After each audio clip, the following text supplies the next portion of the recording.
good morning and welcome back. You're still watching Citizen TV. This is Power Breakfast and this is a news review with me, Fred Indibuli. This morning we're very privileged to have a very distinguished panel. Let me start with the lady, Sandra Chola, analyst on my immediate left.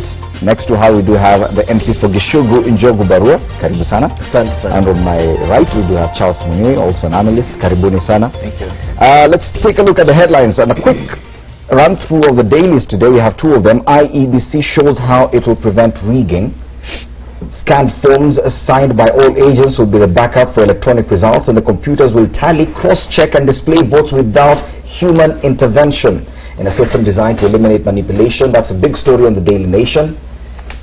What's headlining on the Standard? Final countdown. Looking at the various campaigns and the crowds, the clock is ticking from years to months, then weeks. Now we are counting days and hours. Yesterday, Uhuru stormed to Kambani and Mombasa, while NASA returned to South Rift. The parties are left with only 3 days before the campaign window closes, and from their tone and language, the top candidates are getting edgier. And you could see that yesterday. I think President Uhuru Kenyatta was in Ukambani, and you can actually see the president and his deputy and even the NASA principals are getting exhausted. They're really tired. And yes, as the Standard says, they're getting edgier. That means they're getting even emotional. That means they're not understanding probably why some of their words or sentiments are not getting traction on the ground in some places. But this is to be expected, Charles. Of course, you do not expect when you're campaigning that everyone will be welcoming. Some people, yes, are very skeptic about anything you may say. That is correct, and I think it's a little frustrating, like we're sharing here. You've done so much. Jubilee has done so much. We cannot enumerate all that here. And yet, there are some individuals out there who are not seeing all that. More importantly, if we look at even this party had, as far as the chiefs are concerned. Now, if you remember, if it was left to the Raila and the others, what you used to call the provincial administration would not even exist in whatever form. But somehow it was retained, courtesy of those people that drafted the constitution. So chiefs are actually not supposed to be aligned to any side, much as they serve the national government. Their work is part of the executive, and they're supposed to be apolitical, as it were. It's not easy, but it should be out there. So when it's in the public domain that chiefs are aligned to one side of the political divide, and especially the other side of the opposition, it becomes a little frustrating. Especially for the government, because it's the employer, and it's the one that is supposed to be accused of working with the chiefs. How can you be working with the opposition? That is a really strange. The story that Charles is referring to is actually on Citizen TV. I'll ask my director to actually line it up, then we'll play it for you. That's the Jubilee Party campaigns in Ukambani yesterday. Story by Jackie Maribe. Once we have it, we can play it. But yes, and we'll come to that. Sandra, what do you think of the president's... have you watched the story? Yes, I did. And we've been looking at it in a short while. But they are getting edgier. It is getting emotional now. They're already exhausted. It's been months, actually years, because Kenya has been on campaign mode since January. Since we got the new president. We started campaigning immediately. Now it's only days to the elections, but you can see the exhaustion and the whole emotion coming out. Yeah, I'd say, and Fred, I'd say the whole country is exhausted. In whichever capacity you're participating in the election, the whole country is exhausted. And I think you can see a little bit of frustration from both ends in terms of how they're conducting their affairs, because now these are the last days where now you want to capture the interest of the people. You want to move as fast as you can, as widely as you can. But then also one thing that we shouldn't lose sight of is within that comment, it raises a lot of issues that we've been discussing over the past weeks in terms of the partiality or impartiality of public servants as regards elections. And I think this is something that it's a conversation that has been going on for months in terms of whether public servants are supposed to be engaging in politics, or they're supposed to be seen as being partisan to one end. And of course now the other discourse is in terms of for the public servants themselves, might they be get into a position where they are also as one of my colleagues mentioned yesterday on air, whether they are rolling the dice in terms of trying to find their bets. Where do I want to put my bets in the event that the governments are changed? So but then how exactly are you going to do this in a manner that still ensures that there's some trust in the institution, still ensures that you are undertaking your duties in a manner that is seen to be impartial? Yes, it is a very dicey situation for these government officials, including chiefs and local chiefs, even the CSs, because of course you have on one hand to do your job, on the other you have to understand the ground you're working with, and you have to understand the kind of politics that runs in that area. And surely you're also human and you have your own opinion politically. What do you think about this? Definitely each one of us should have an opinion, because each one of us would vote, including that chief, that pastor, or even the president himself will vote. So each one, whoever goes to the ballot box, we have to vote. So that's in the first place being political, because I made a political decision. The other issue is that I agree they're becoming edgy from both sides. When you look at the president, I watched the clip which are about to be played now, and he said that you maneno tutaangalia after tarehe 9. He didn't say which manenos, but I think I saw Kalonzo becoming very critical, and I think he became even very emotional when they said there is no Jubilee vote in Ukambani. To me that was unnecessary, because you cannot balkanize a community. Say that Luos cannot vote this, Kikuyus cannot vote this, Kambas cannot vote for this. I think that was extreme position, saying they are not. So it means those chiefs who are actually campaigning for the opposition could have been doing it because of being threatened. If you vote for Jubilee and we win, so you're saying they've been threatened by the opposition? I'm saying maybe threatened by no, maybe they are being threatened by the opposition when they come to Ukambani. That's a stronghold. I mean, there's no doubt about it. So they are being threatened by the NASA people, for example.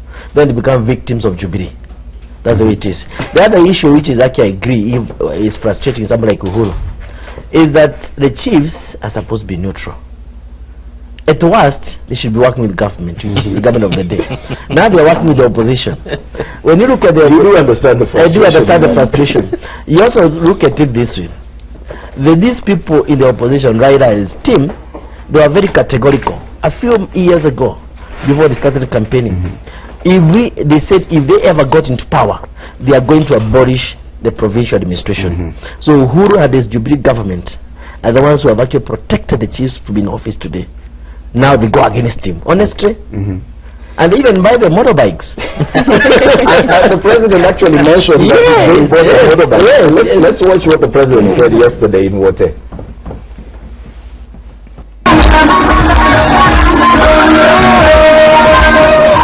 That President Kenyatta regards the Coast Belt and Ukambani as critical to his re-election was again evident today as he led the Jubilee Brigade's return quest for a share of the 1.5 million voters in Makueni, Kilifi and Mombasa counties. But as the head of state and also the chair of the National Security Council, the president had a warning to those planning violence. Mtu asitishwe na mwenzake ya kwamba ati ukipiga kura kutakuwa shida. Wewe piga kura kulingana na mapenzi yako pahali ulipo, tutakupatia ruhusa wa kutoka. Mtu asikupigishe kura alafu akufanyishe kazi ya kupigana na polisi. Atakuwa amekutapeli, na Kenya hiyo hakuna nafasi katika karne hii. In an apparent response to NASA's adopt a polling station strategy, they were warning Kenyans against flouting the law. Piga kura, enda jumani, ngojea matokeo. Sisi hatutaki shida kwa taifa letu la Kenya. Na kwa yule ambaye ako na fikira ya kwamba atatoa shida,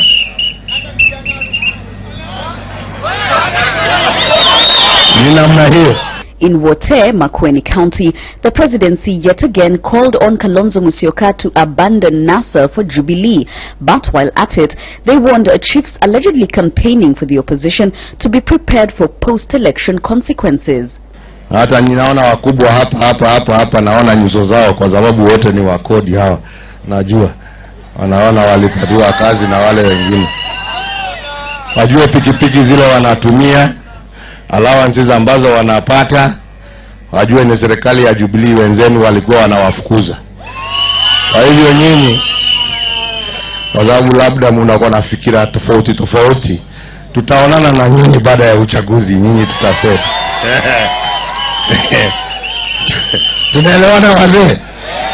Tutakuwa na nyinyi. Msione sisi hatujui ni nini inaendelea dunia hii. Tunaelewa kabisa. Tunaelewa kabisa. Unajua ni mzuri mimi sijui kudanganya. Mimi naambia mtu nikimwangalia na macho. Na sisi si wajinga, hatutaki vitandawili. And in Kilifi and Mombasa. Yes, that comment with regard to the chiefs in Wete and Ukambani. What amounts to one is being described as a threat by the president. That is what we are saying. And just as we were watching that story of my panel grew bigger, Norman Magaya, CEO NASA Secretariat, joins us. Karibu sana. We were just discussing how edgy, or rather edgier, the campaign teams are getting. We are seeing President Uhuru Kenyatta and his deputy. Even the way you look at the president walking on that platform, that stage, is getting tired. And the same can be said for the NASA principals. Even their dances are getting shorter. You can't, they can't dance.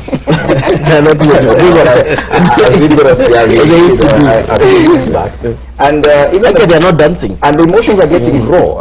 What you're seeing the president do there, and is it really necessary at this point? And Norman, probably this is where you come in.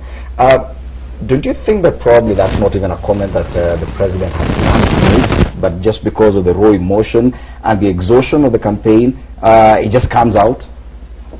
It is not raw emotion. Neither can you attribute it to fatigue or anything. It is getting in touch with the reality of the day. That as the days go closer, it becomes more and more realistic that actually you're going to lose an election. And so you see an enemy in everyone. And I think this is the syndrome the president is suffering now. Everyone he sees, he assumes is not supporting him. And he thinks those people owe him a favor. I think he needs to be more composed. This is the the third actually, presidential election that he's participating in. He should be more mature now, more experienced in this contest. He should not have such outbursts. And more significant is the fact that even at the height of the campaign, unless another president is sworn in, you remain the symbol of unity. You remain the father figure to the nation. And so you owe the nation some level of maturity that you must exhibit, that you must give comfort to every citizen, that irrespective of which way the vote goes, that they still have something we can look up in the presidency. Because it's not just the president as a person. The presidency is an institution, and this institution has a way to relate with the Kenyans in a manner that it will inspire confidence in the minds and hearts of Kenyans. So I think the president's outbursts are rather barren.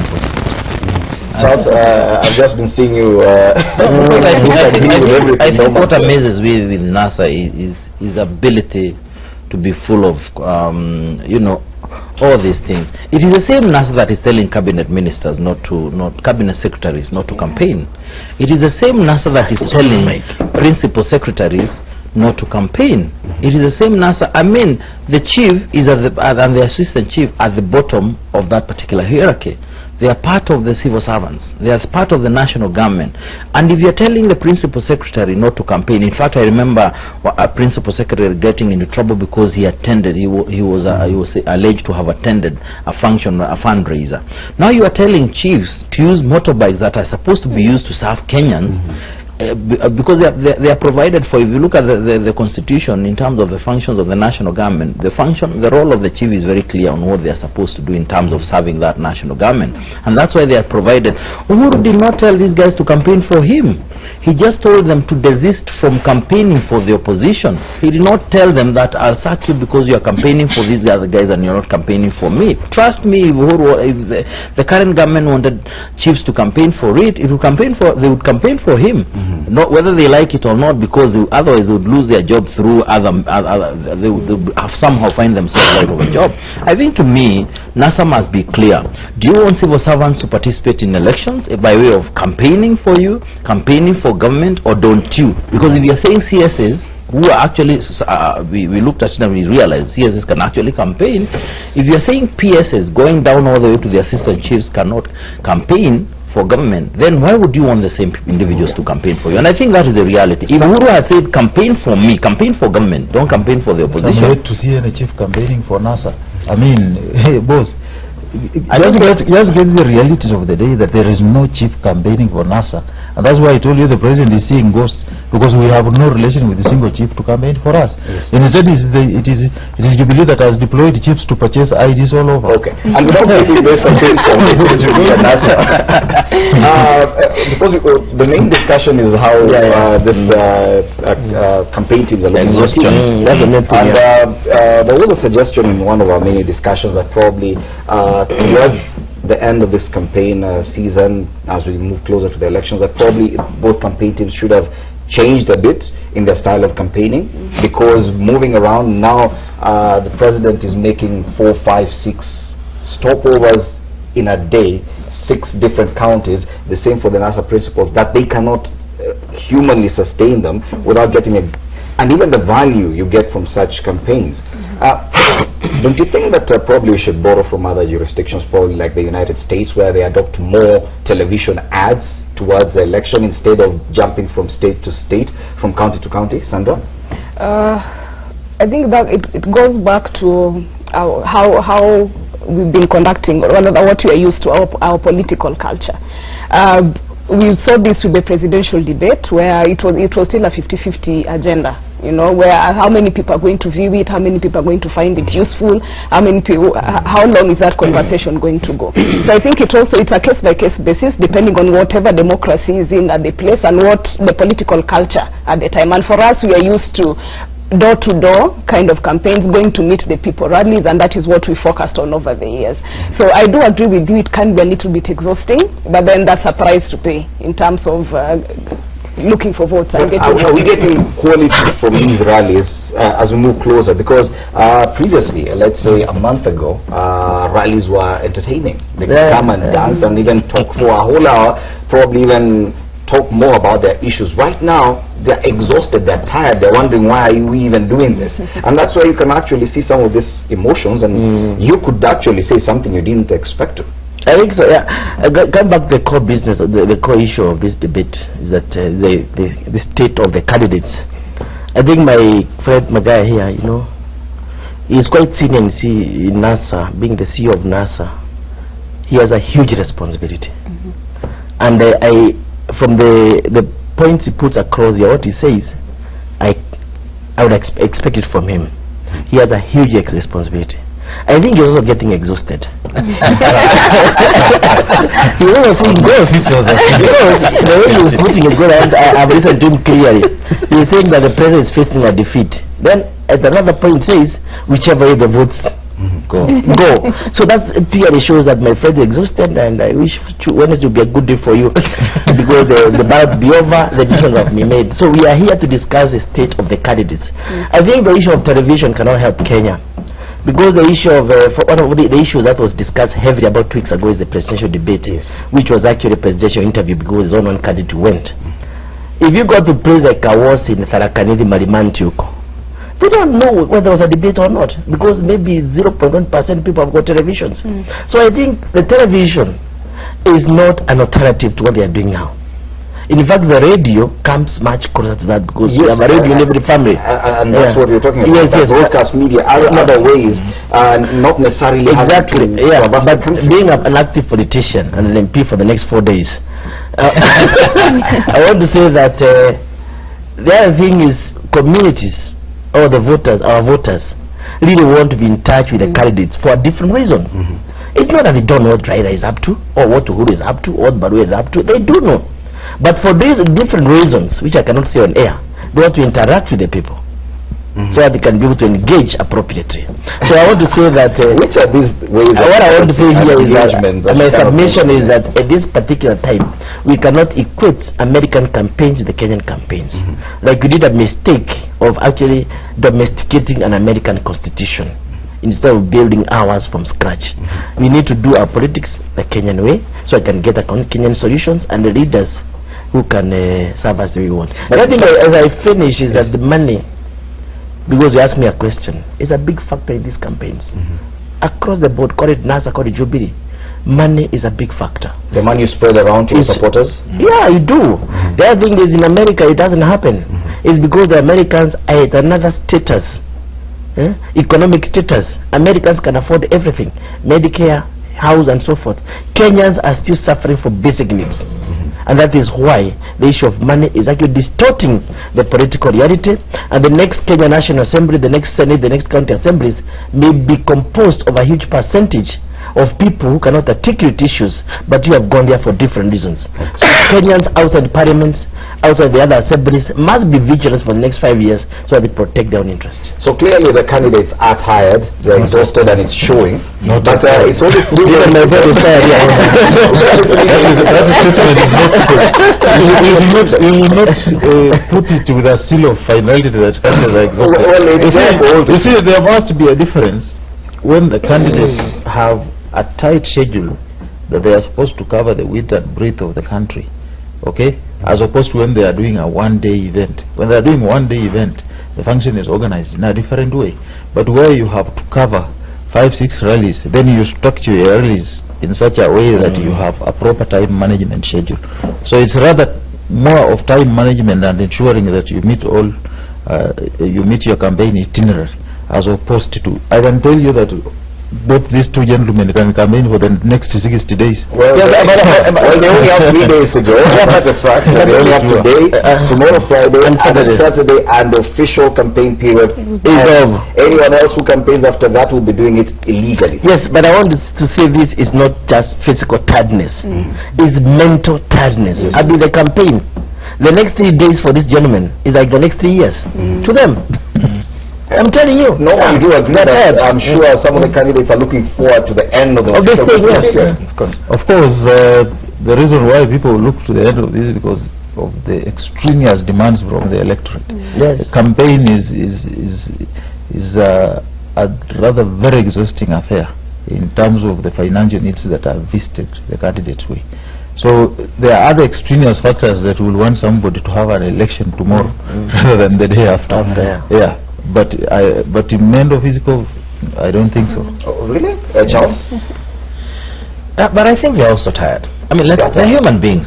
They're moving up and down, repeating the same things that some people are not even keen on listening to in the first instance.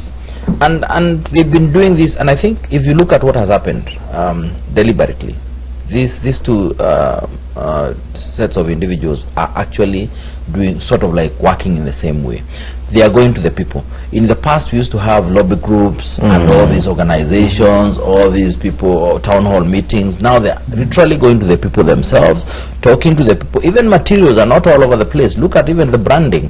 Even for you don't have branding all over the place. Much as Uhuru can afford and Raila can afford to have all these T-shirts and all these coffee cups all over the place. They are not. They are actually literally going to the people themselves, addressing themselves to the people themselves. And I think physically there is no way, there is no way a human body can handle that without getting physically exhausted. And of course, this is an election. You want it to be over with, and so that you can now get down to the business of running government. Yes, I remember if at all none of them gets 50+1, then they still have to continue with this after August the 8th. Do you think they have the strength? Since we've already agreed that they're exhausted, I'll say I think that will be a stretch even for Kenyans themselves, because majority of the people are waiting for 8th. In fact, the people who are planning to go back to work on the 9th and on the 10th, so it's going to be a stretch for us. So Kenyans are already even more exhausted. Kenyans are already more exhausted, and I think for them, given that they are dealing with the multiple candidates and multiple issues and making decisions, it's exhausting for everyone. But as we were having this discussion, I was asking myself, rather telling myself, there's so much value in having so many people speak for you.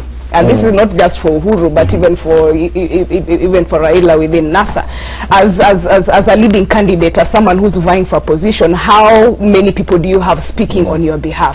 But then I remembered it's also at a point where you have the other politicians around you, they're also fighting for their political life. Everyone is trying to ensure that come August 9th, their vote and their position is secure within the political framework. And so you find majority of them campaigning for themselves as opposed to also campaigning for the top candidate. So that also places pressure on the president and the incumbent and Honorable Raila Odinga to also go out and do the job for themselves to ensure that even if come August they'll also be secure. So I think there's a lot of value moving forward. Perhaps in 2022 there'll be better structures for them to have as many people as possible speaking on their behalf. Okay, I think the age of the Jubilee campaign today is in Meru, Tharaka Nithi and Kitui. Those are 3 counties. Yes. NASA in the meantime will be in Busia. They'll have a rally at Busia Stadium, at Bukungu Stadium in Kakamega, in Siaya, and then at Kirembe Grounds in Kisumu. Those are 4 different counties in a single day.